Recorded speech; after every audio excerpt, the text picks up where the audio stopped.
In Brooklyn and Queens, all the Catholic schools and academies will be open on Tuesday. Now, all of New York City schools were open on Monday, but more than 40 Catholic schools and academies closed their doors.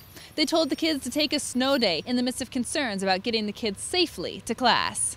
School should have been closed today. Yeah, it's really hard to get across the streets. Climbing over that, it's not cool. While Mayor de Blasio decides whether or not city schools will be in session, Catholic schools are run independent of the city system. This means that each individual school makes the decision on their own, based on the conditions in their area.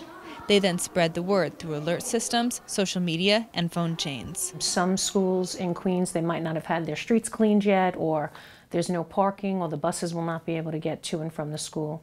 So based on the individual needs, they would then make that decision to close for the day. Classes are in session at St. Joseph the Worker Catholic Academy.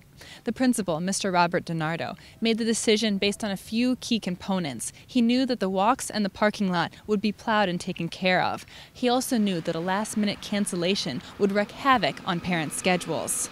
Child care is an issue for a lot of our parents.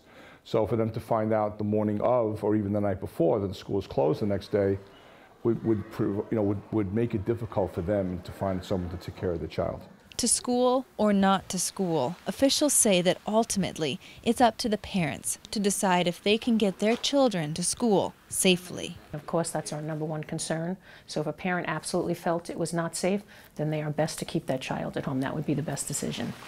All Catholic schools and academies, as well as the public schools, are scheduled to be open on Tuesday. In future inclement weather, always keep in touch with your school to see whether classes are canceled or not.